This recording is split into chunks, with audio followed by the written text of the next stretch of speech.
Muito bem, sejam bem-vindos a mais uma sequência de vídeos de matemática básica, desta vez tratando do assunto de função do primeiro grau. Vamos fazer aqui uma playlist de exercícios, a respeito de eixo cartesiano e função do primeiro grau numa sequência lógica e crescente.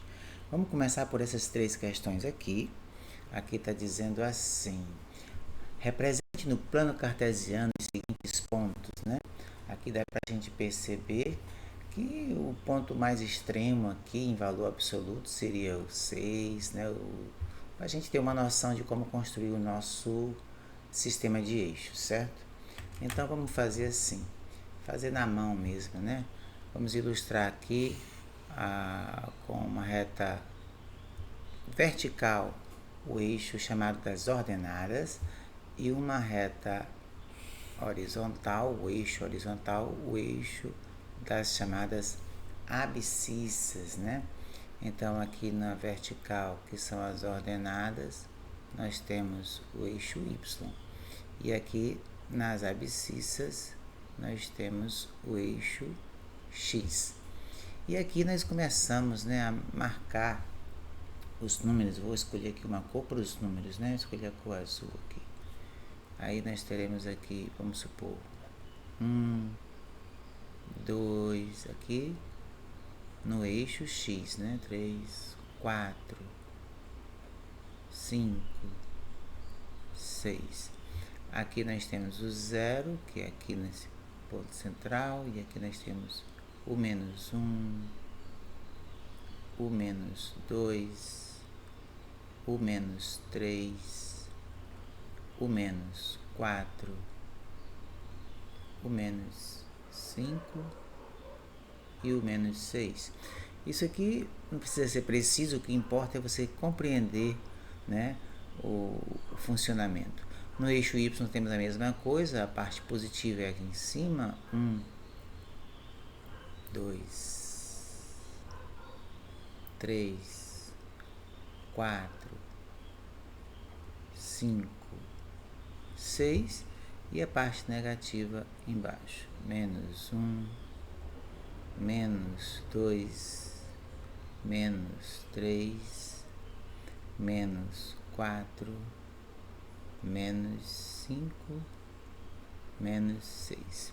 Então agora nós estamos aptos a começar a marcar os pontos. Vou escolher aqui uma outra cor e vamos ver aqui o ponto A seria 4, 2. O detalhe dessa questão é que o primeiro número do ponto, no caso aqui o 4, sempre é marcado no eixo X e o segundo número sempre no eixo Y. Existe alguma exceção? Não. É isso que torna essa questão fácil, ou seja, o primeiro valor sempre é X e o segundo valor sempre é Y. Então nós temos aqui o 4 no eixo X, que é feito, vamos tentar fazer aqui um pontilhado, para marcar este 4 aqui, e o 2, então aqui nós teríamos o 2 aqui no eixo Y, logo o nosso ponto aqui, seria o ponto A, o ponto 4, 2. O ponto 2, 4, seria 2 no eixo X e 4 no eixo Y, então aqui seria o ponto 2, 4. Que a gente fala abscissa 2, ordenada 4, este ponto aqui seria o ponto B. O ponto menos 2, 5, seria menos 2 no X e 5 no Y. Então nós temos aqui o menos 2 e o 5. Aqui seria o nosso ponto C. O 5 menos 2, 5 no X, menos 2 no Y. Aqui seria o nosso ponto D de dado, O ponto E, menos 4, menos 1. Menos 4 aqui, menos 1 no Y. Aqui seria o ponto E, que é um ponto do terceiro quadrante, Agora aproveitamos para informar que esse aqui é o primeiro quadrante, este aqui é o segundo quadrante, este aqui é o terceiro quadrante, este aqui é o quarto quadrante. Ou seja, o eixo XY pode ser dividido em 4 quadrantes. E o ponto F, menos 1, 4. Então, menos 1 aqui, no x, né? E 4, aqui nós temos menos 1, 4, aqui seria o nosso ponto F. O menos 6, 0. O x é menos 6, o y é 0. Observe que o 0 é em cima do eixo x, logo seria este ponto aqui, o ponto G. Isso é muito importante. Quando o y é igual a 0, o ponto vai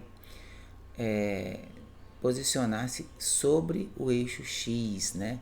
Sobre o eixo x. Então, saber que quando o y é 0, o ponto é em cima do eixo x. Quando o x é 0, o ponto é em cima do eixo y, que é o que acontece com o ponto H. 0 menos 6, 0 menos 6, menos 6 no y. Aqui seria o nosso ponto H. E por último, o ponto também super importante, que chama a origem do sistema, é o ponto 0, 0, que está em cima tanto do eixo x quanto do eixo y, que isso fica bem aqui assim, no cruzamento dos dois eixos, que aqui seria o ponto I. E aqui a gente fecha essa primeira questão. Vamos para a segunda questão. Na segunda questão, vamos escolher aqui uma outra cor.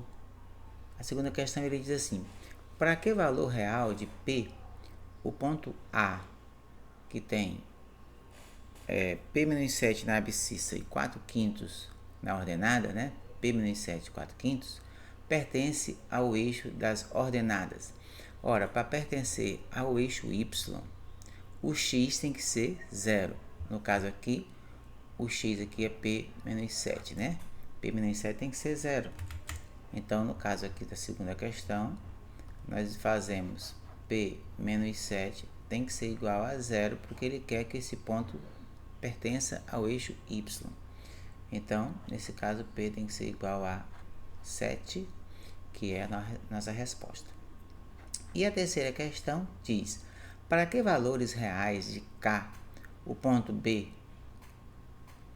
5K mais 15,4K ao quadrado menos 36, ou seja, o valor de x é 5K mais 15 e o valor de y é 4K ao quadrado menos 36, pertence ao eixo das abscissas. Para pertencer ao eixo das abscissas, ou seja, o eixo x, né? Y ordenada, x abscissa, o y tem que ser 0. Então, no nosso caso aqui, esse cidadão aqui tem que ser igual a 0. Para que ele pertença ao eixo das abscissas, que é o eixo x, o y tem que ser 0. Então, quem é o y aqui? 4K ao quadrado menos 36. Ele tem que ser igual a 0 para ficar pertencendo ao eixo x, que é o eixo das abscissas. Então, aqui é só resolver essa equação, vai ficar 4K ao quadrado igual a 36. K ao quadrado vai ser igual a 36 dividido por 4, que é igual a 9. Logo, o K vai ser igual a mais ou menos a raiz quadrada de 9, que vai nos dar mais ou menos 3. Ou seja, pode ser mais 3 e pode ser menos 3, certo? Que é a resposta da terceira questão, concluindo aqui o nosso primeiro vídeo do assunto de função do primeiro grau, eixo cartesiano.